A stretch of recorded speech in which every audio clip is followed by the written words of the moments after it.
Thank you, Catherine, and thank you everyone who's joining us today. I'm going to do a review of some of the changes to the NRS, but I'm going to do that by showing you that NRS tables, which are currently being used, they went into effect in July 1st, and they will be for October 31st reporting, so for this program year. And so I'll just be covering those, but and only those that specifically had significant changes. But also, if you have other questions or even questions about these tables as well, we'll have an opportunity to answer those. And if you have other questions that are maybe not about the tables but related to NRS data or policy or data collection or rules or requirements, you can just type them in the chat function, and we will. I will try to answer them as best I can. Just a second while we set up the PowerPoint. Now, so let's get started. Catherine, you're going to do the polls, right? Yes. Okay, so today, as I said, I'm going to talk about the changes by NRS changes, which are not extensive, but what I'm going to mostly focus on is the new tables. First, I'll do a little bit of an assessment on your, a little poll on your favorite tables and what you kind of get an idea of what you know about the tables and how comfortable you are with them. Then I'll review them. Then we'll have a period of time for discussion. And then I've prepared an activity that you can use with your colleagues or with your staff or fellow teachers or staff at your programs, looking at the tables and getting familiar with them and how they work. So our first poll is, I'm just wondering what your favorite NRS table is. 1, 2, 4, or 5, or another table, or maybe you just don't have a favorite. So we're going to open the poll. And do people know how to do it? Okay.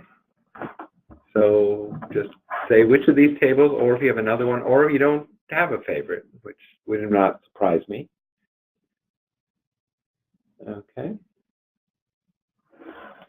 Oh, I see. It shows up on your screen, but not on mine. Okay. Anyone? How are we doing on that? We're just waiting to get results. And we can't show them, I guess. We can't show them. But I see 85% say table 4 and 15% either other or they don't have a favorite. So that's my favorite too, as a matter of fact, table 4. So I think, and when we get to table 4, I'll tell you why. Maybe you'll agree with me. All right, now I just want to have an idea of what you know about the new tables, little or nothing, to being an expert. So we'll open up that poll for you just to see, how much detail I should go into.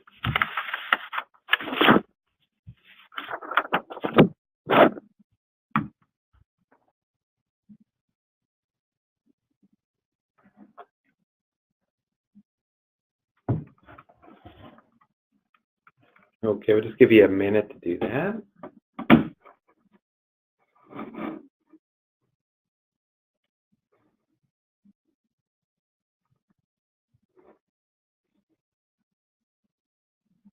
Okay. And what did we get on this one? We got, hold on a second, I look. 46% have some knowledge, 31% little or nothing, and the rest of you know mostly everything. Okay, but most of you are on the lower end, which is good because otherwise you'd all get very bored. So, okay, so for those of you that do know, hopefully you'll find this as a useful review. Okay, so a lot of times I get a question, or we in the federal office, that my colleagues at the Department of Education, about why we're always changing things and why we have new tables and why can't we just stick with things the way they are. And there's very good reasons for that. WIO is relatively new. I know it's hard to believe it's been around 4 years now, but really didn't go into effect till about 2 years ago, and especially the data collection. And when a new policy and new procedures come into effect, we develop those policies, and then we basically field test them, or you all at the field, or those of you in the states and the local programs, try them out. And areas of confusion arise, and things we thought were clear were not that clear. And maybe we left some things out. Maybe we should have done things a little bit differently. So in the first year or two, we've changed things quite a bit, especially the first year, not so much this year. So there was some confusion about the tables. And so the new tables that have been developed or been issued are try to clear up that confusion. Then during the period when we first started doing the new WIOA requirements with the NRS, and the time about a year later, we had some additional issues that had to go out for public comment, which goes through the Federal Register, and the Department of Education runs that, and we get comments.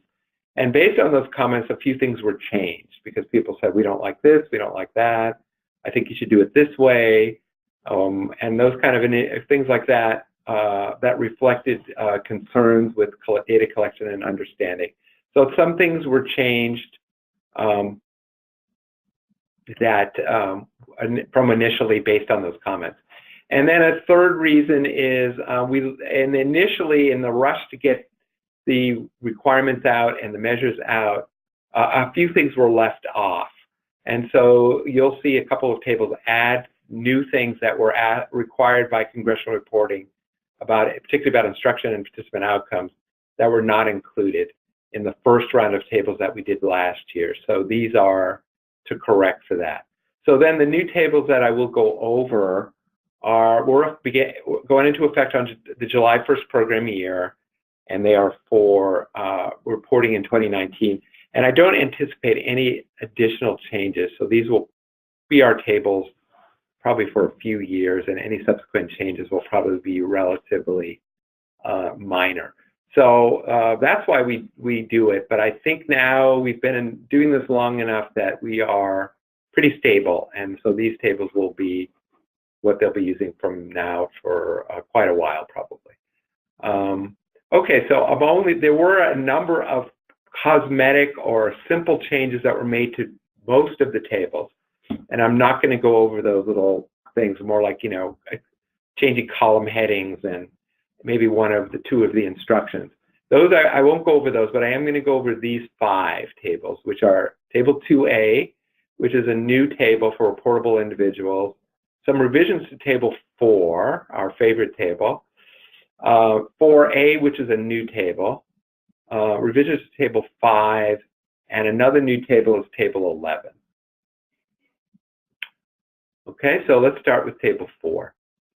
And now, one of the handouts you have, by the way, are all of the current tables. So I put all those together for you if you want to have a hard copy of them to look at them. So, but we're just going to talk on the ones I mentioned. So let's look at 4 and 5 first. There's some cosmetic changes and some substantive changes, and I've put the changes in yellow and highlighting. So the first thing is just on the heading. We put, as you know, there are different periods of participation that a participant could be in. And we've always had this delineation from the beginning since we changed the tables. Columns A through I are the first period of participation, and J, K, L, and M are for the subsequent periods of participation. But that wasn't labeled in the old table, so now it's clearly labeled to avoid confusion about what goes where. So all the information goes in POP1 on the left side, and any other participation information about a number of participation and outcomes goes on the right side here. Then we added this column here in yellow, new column C, total participants excluded. Now, if you know that, oops, I'm sorry, I went back here. Let's go back. Can you get me back? Sorry about that. There we go. Okay, so if you know WIOA, you know that we have an exclusion allowance where certain participants can be excluded from your measures.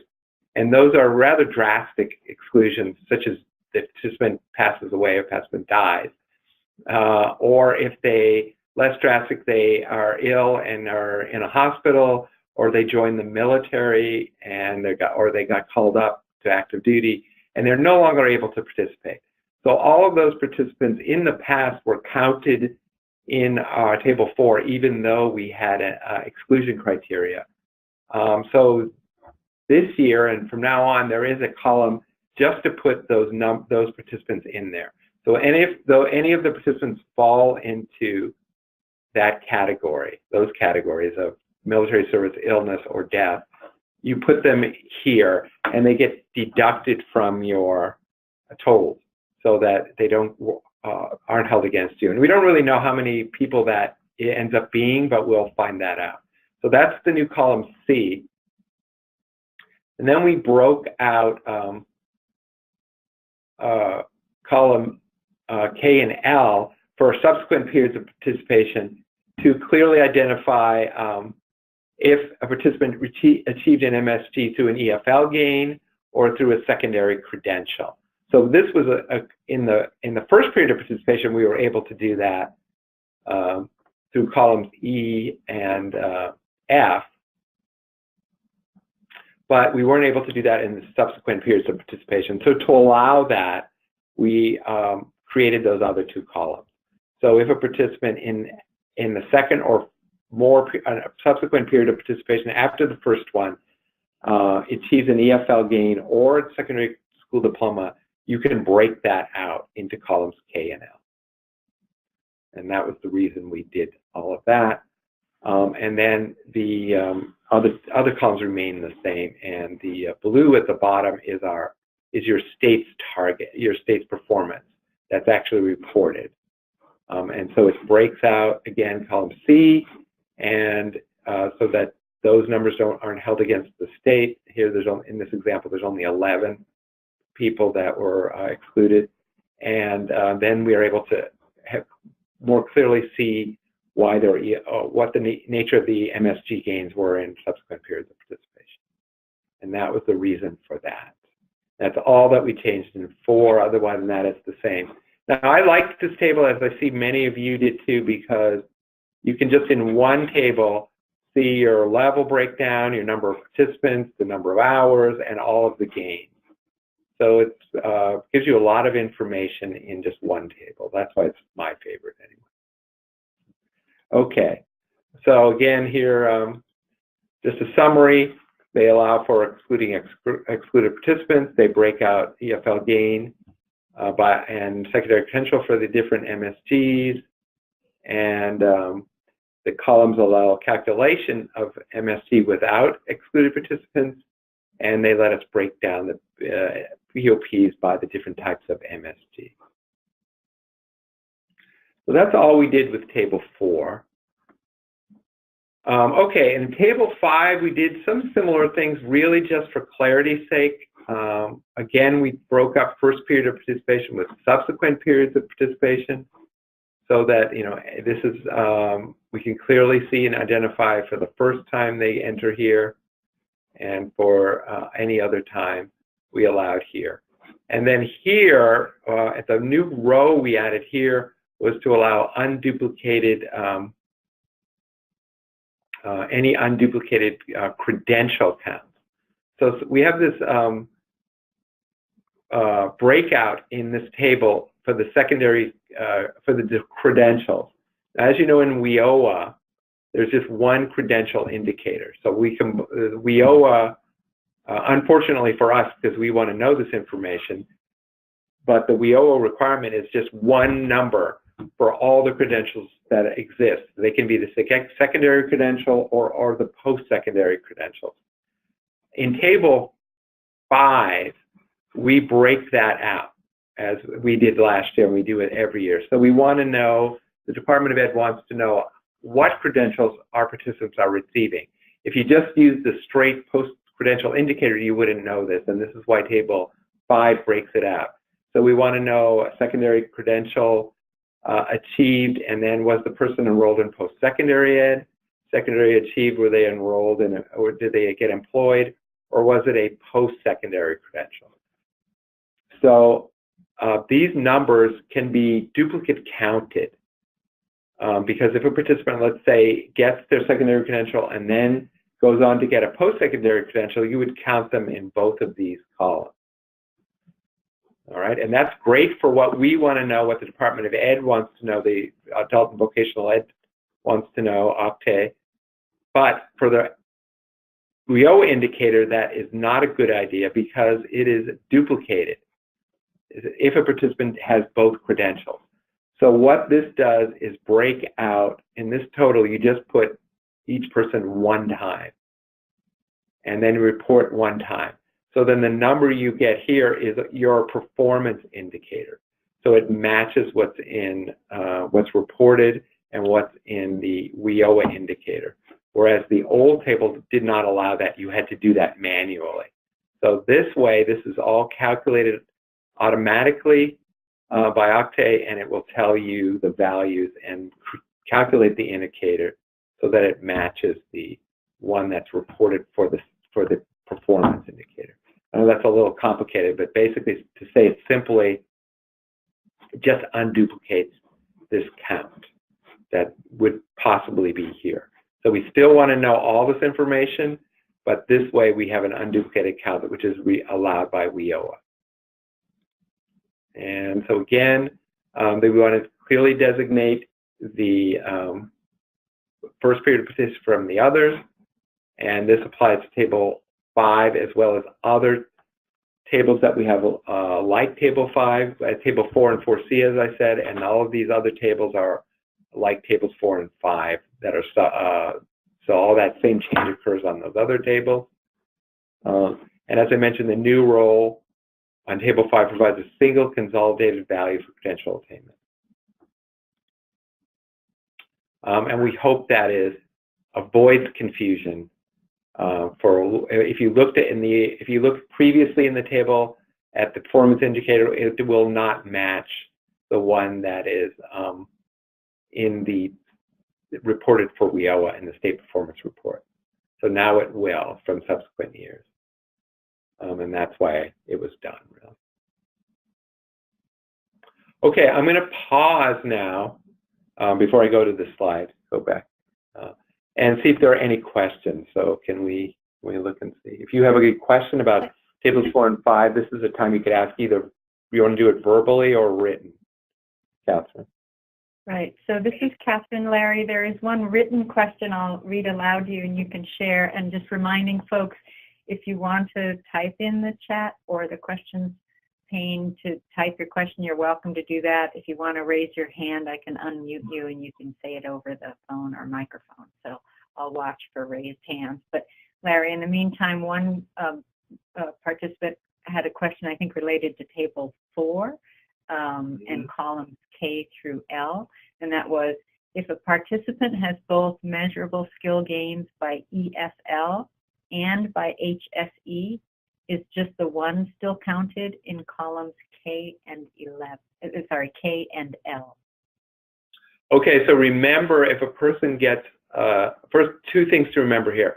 You only can report one MSG per period of participation, and that should be the last one achieved.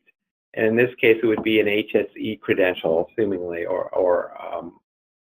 it should be an HSE credential.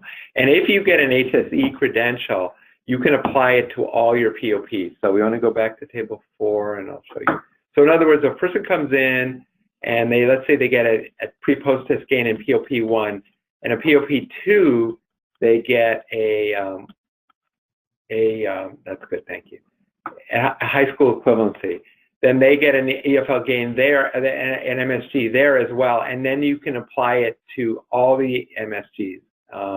So it would go both in here, let's say attained a secondary school diploma or equivalent, you would put it in here for that participant, and that would be one period of participation, and then you would put it in here again for the second period of participation. And then you update this to be 2.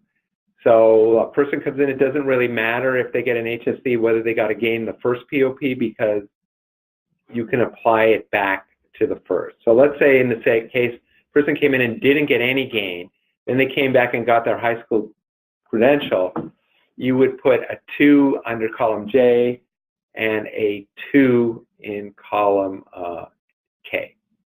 And you would put nothing, and you would put a a 1 in here in column F. Is that clear? We have So one, you'll count. Yeah, sorry, go we ahead. have one clarification from Ken, which was 2 MSGs in one POP is only counted once if both left and right sides, in both left and right sides of the table. Is that right? That's right. You only count it once. Okay. Thank you, Ken. And if there's another one, you can count one for the other POP as well. So you only get 1 per POP. Okay. And then we have another question related to Table 4. This one from Cynthia. It's, do we need to provide documentation for those that would be listed on Table 4, column C? Column B? C as in cat? Oh, C. Not for NRS reporting. I don't know if if Nevada requires that, but not for the federal requirement. It does not need to be documented. But that would depend on your state. So I don't, Ken or whoever, do you know? Are you requiring documentation? Yeah, I'm not sure if Nancy or Ariana, who may be on this, can speak to that. If not, we can try and get an answer and send it back to the whole group right after. Right. So it's not required for federal purposes, but your state may require it. Ariana from NDE is clarifying, not at this time. Nevada doesn't require that at the present time. Okay, good. And we have another question, Larry. Also, are there specific medical reasons that a student would be added to column C? It says if it's the medical reason is that they are unable to attend class anymore, like they have to be hospitalized for more than 90 days, or they're just incapacitated for more than 90 days. They're not allowed to leave the house or go outside or something that's keeping them for at least 90 days from attending a class. Okay, great. Some kind of a medical reason. I don't see any hands raised, and for the time being, that's all we have, I believe, in the questions. Okay, great. So let me move on back to Table 5 and just point something out that's confusing. Table 5 is it's a different table because it's reporting on participants who participated in past years. And the reason that is you have to wait, like for the employment, a quarter after exit, 2 quarters after exit, or 4 quarters after exit, or a year after exit for the credential indicator. So for that reason, the participants being reported in that table are different than the other tables, which are the current program year, or the most recent program year. And this table just shows you the time periods. For here, you see on the left the indicators, which are all the WIOA indicators, and here's MSG. Well, we report MSG every year for who was in the program for that year, so that's always 100%. But you'll see for the employment, median earnings, and credentials, just this year, with the data that was just reported on October 1st of 2018, we started getting employment rate for the second quarter, but they were from the participants that attended the previous year. We only got half of the employment rate for the fourth quarter because those that attended later in 16-17, the 4 quarters since exit haven't elapsed yet. We do have all the median earnings beginning in the 2018, October 1st, 2018 report, but not because, again, it's for the participants who attended the previous year. Credential, again, we only have half of the participants because of those who may have exited at the very end of the program, either the last 2 quarters. So but beginning next year on the October 1st, 2019 report, we will have all the data on all participants. So in the 2019 report, October 1st, 2019, you'll have for MSG everyone who participated in the 2018-19 year, and everyone who participated in either the 16-17 or 17-18 for these other measures. So it becomes a little more it's more complicated what's in Table 5. It's at least a year behind and sometimes 2 for some participants. But beginning next year will be our first year we have a full set of WIOA data.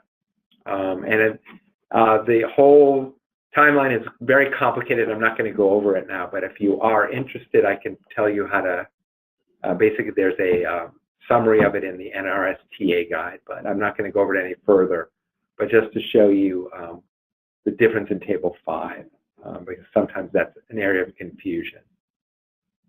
All right, is there any question on that before I move on the reporting timeline? Feel free to raise your hand if you want to come on the phone or type a question into the chat or the questions pod.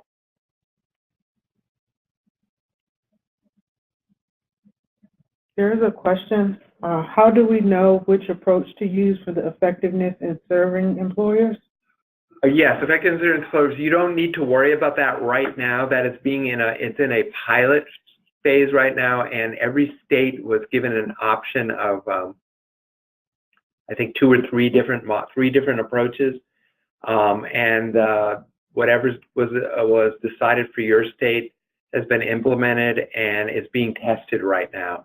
Beginning in next year, that will become clear how to collect that data. So for until next year, you don't have to worry about that unless you're involved in the pilot test, and you will know if you are. So don't worry about that one right now.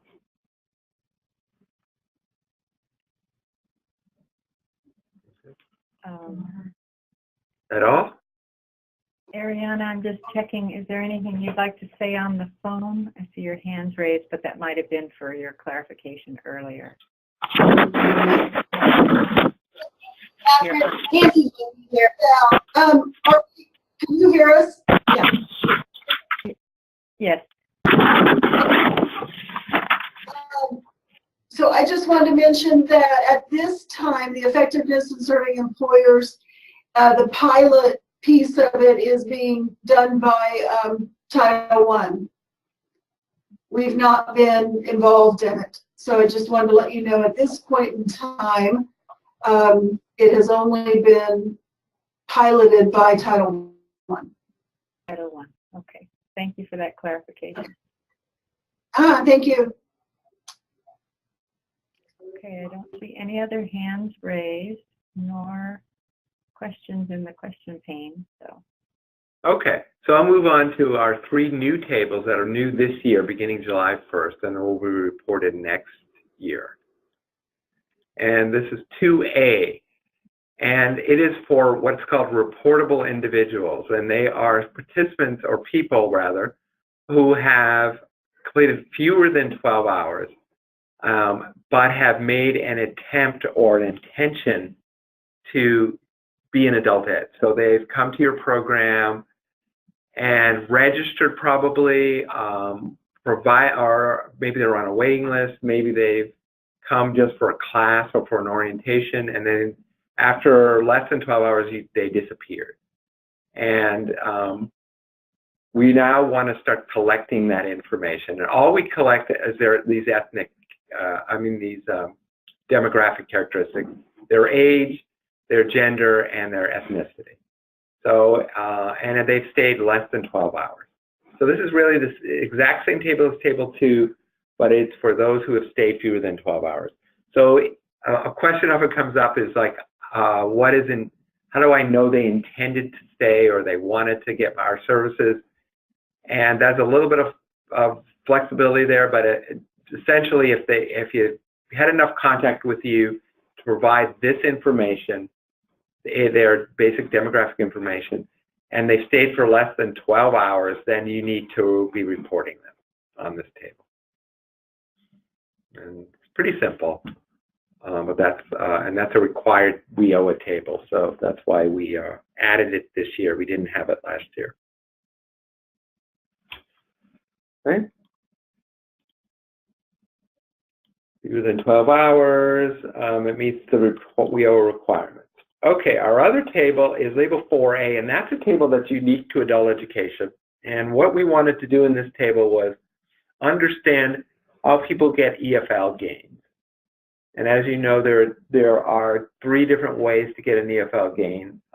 They are pre and post testing gains, a Carnegie units if you have an adult high school from basically from level 5 to 6, grade 11 to 12, and entering post-secondary education. So the purpose of this table is just to be able to understand how people are making these gains by level. And there's another quirk to this table is we're breaking out mathematics gains from literacy gains and language gains of ESL students.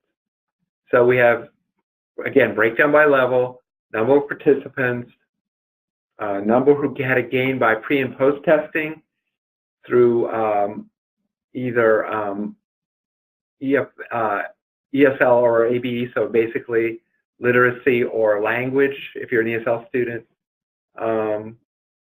percentage, and then number who made a gain by mathematics gain. So let's say they took the TABE, math, and language, and they gained in both, you would want to record both here. You get the percentage here in column F.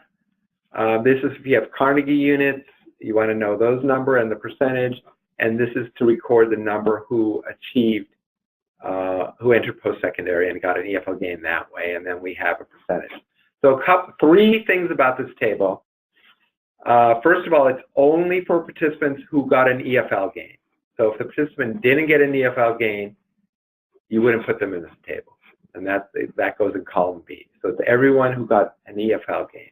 Now we're not counting a gain by getting at high school equivalency, only if you got an EFL gain on in one of these 3 ways, pre and post testing, Carnegie units, or post-secondary transition. Second thing is we're breaking mathematics out, but only if you tested for math. So if you didn't test for the person for math, you don't have to worry about it. But if you did, and they got a gain, we'd want to know that. The third thing is that this table, unlike other NRS tables, allows for duplicate counting. So if a participant got an EFL gain both in language, let's say, and in math, and they were tested in both, you would put them in B, and in C, and in E. And if they got a EFL gain and a transition to post-secondary, you put them in C and I. So unlike all our other tables, we allow duplicate counting in this. So only EFL gain, duplicate counting, and if breaking out mathematics from literacy and language. Purpose again is so we can understand all of the gains. And one thing the Department of Ed wants to look for is to see post-secondary transition very transparently. They were interested in how many are gaining, getting EFL gains through post-secondary entry, and also they are interested in the math breakdown. Okay, and of course in the old table, that table 4 is already complicated enough. We didn't want to add all those columns in there, so we made a different table for that. And this table, by the way, is not used for performance accountability, like it isn't reported for the official WIOA performance measure. It's purely as an understanding of what's going on at the state level, and hopefully maybe perhaps at your local level as well as who's making the gain. Questions at all or anything about table 4A or 2A? Table 4A's question came from Cynthia. Will or does LACES do this automatically? I don't know LACES very well, but I believe they are working on it. I don't know if it's currently functional in Nevada, but they are working on this.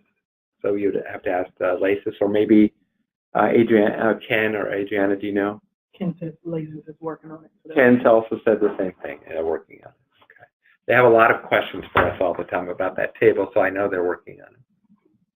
So it will automatically be computed hopefully one day for you.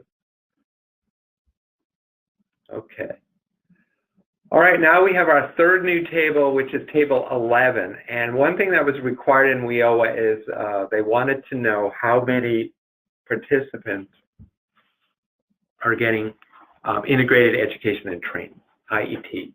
And that has been around for many years in adult ed, but now has achieved a higher level of importance with WIOA, with the more increased focus on workforce development and coordinating with workforce programs, adult ed, and workforce collaborations. So one of the department's congressional reports is about IET, how many are being served and what states are serving and what are their outcomes, how successful have they been. So it's kind of a partly a experiment in progress or study in progress about is IET effective and is it being implemented.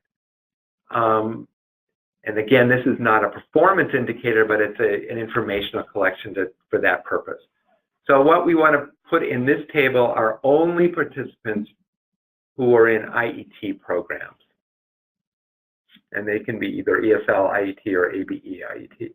And we just want to know how many and what their outcomes have been. So what you want to put in is the number of participants who are in IET and the number who achieved each of the outcomes or their median value and a percentage. And then we're breaking down again by one POP or subsequent POPs. Now you're going to notice here in column A, there's more measures of MSG that are not typical for adult ed, are not allowed elsewhere. So for example, we have a secondary transcript, progress toward milestones, passing a technical or occupational exam, in addition to the WIOA indicators we know, second employment, quarter employment, fourth quarter employment, median earnings, and MSG by EFL or high school diploma.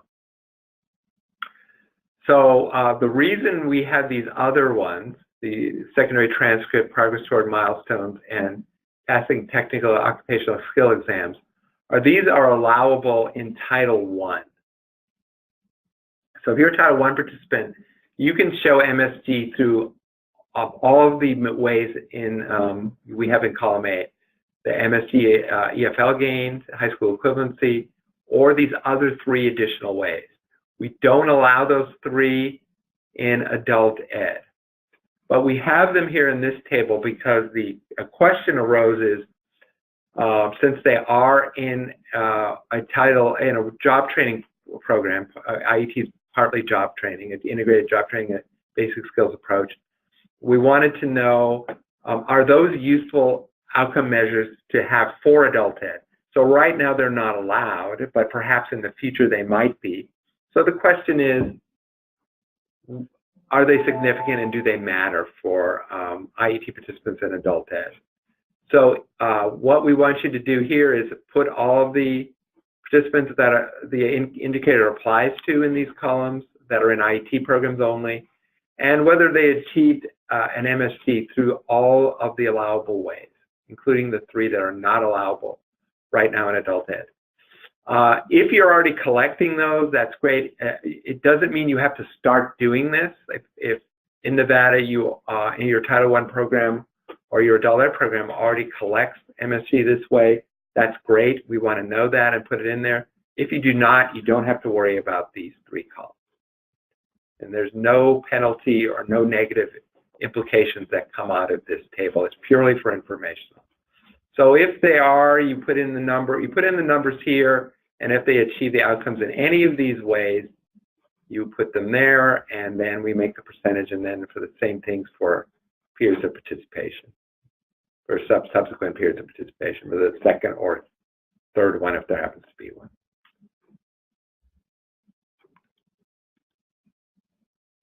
And this is the other indicator, the bottom, we just broke this table up into two parts. This is the other indicators that are in table 11. They were also for the credential entertainment. And we have a breakdown similar, identical to table 5 here.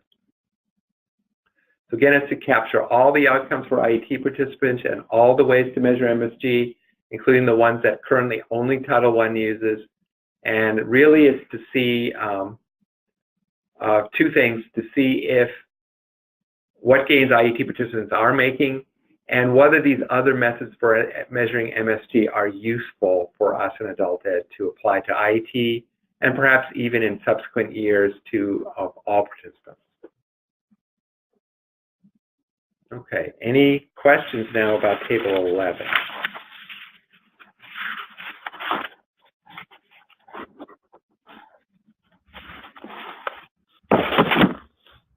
Remember, feel free to raise your hands if you prefer to just say your question on the phone. Not seeing any raised hands. Okay, any questions at all about other things, not about everything in the world, because I wouldn't be able to answer it, but anything about NRS rules or requirements that you've been dying to ask, or not just want to know about, even if you're not dying to ask? There's a question we have a few minutes extra here. A question from Ken. He wanted to clarify, these additionals, MSG, such as milestones, do not count on Table 4? That's correct. You only put them on Table 11 for only for IET participants also. As I said, one of the reasons we did this is to see our these useful measures for adult ed if anything, we think they would be useful for IET. And if we find they're used quite frequently, the department will consider revising the policy for Table 4 as well. But right now, they are not. And when I started the presentation, I said how some of these changes come out of the public comment period. There was a few comments about this particular issue, and so this was the way the department decided to address it, was to do it as sort of a little empirical study about the value of these additional ways of measuring MSG for adult ed, with the supposition that they would most especially apply to IET participants if they're in job training programs and Title I. These are really Title I implemented by Title I programs. Okay. But you don't have to use them if you don't use them now. Okay, so can also follow up, asking, is MSG by milestones defined for adult ed? No, not for Table 4. If it is for your state, for IET, then you can do that. I understand. I think it's done by, not really clear how they do it in Title I, but I think they do it by occupational training, what the occupation is you're being trained on and the curriculum you're being trained in. Questions are definitely coming in. Cynthia asks, just curious, what is being done with the median earnings data at the federal level? The idea behind that that measure is to see, sort of get an indication of how, what type of job it is. So, for example, if it's just a minimum wage, let's say just a minimum wage, but if they're minimum wage type jobs, that number is going to be relatively low. If it is higher, the indication is going to be it's a more skilled job. And the idea being, hopefully, that will increase over time as people get skilled up into higher occupations. So at the moment, nothing's being done at it, but it's going to be monitored over the year for those two purposes, to see, sort of to get an indication of what type of jobs people are getting by the labor categories, Department of Labor job categories, and to see if it increases over time. And there is a performance target set to it as well. That will probably be more performance-based in the future, since we've never collected that in adult ed. So some estimate was made for each state by the department. And as time goes on, it will be based more on what your actual number is there. Any other questions?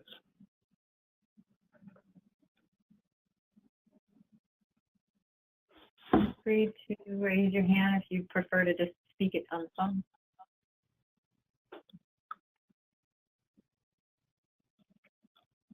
Not seeing any raised hands yet.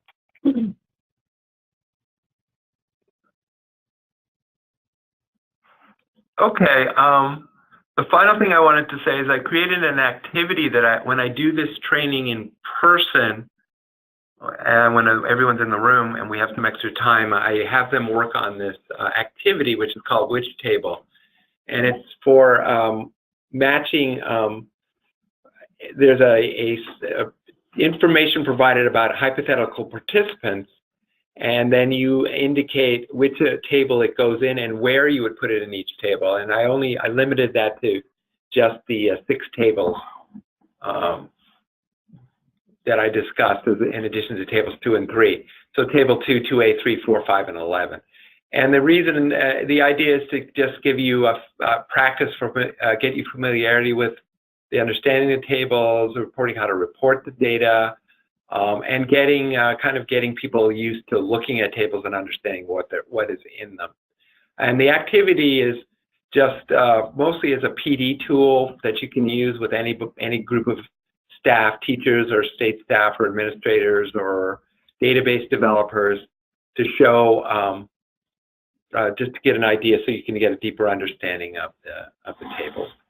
And it takes a little bit of time to do them all.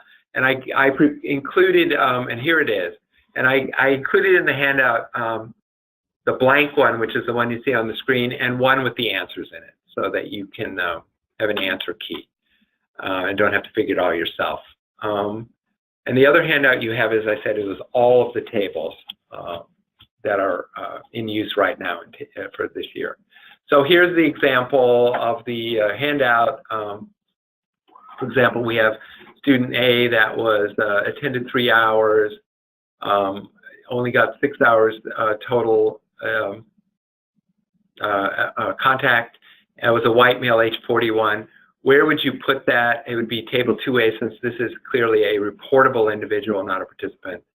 And then where would you put it? In the column, you would find the male 41-year-old category.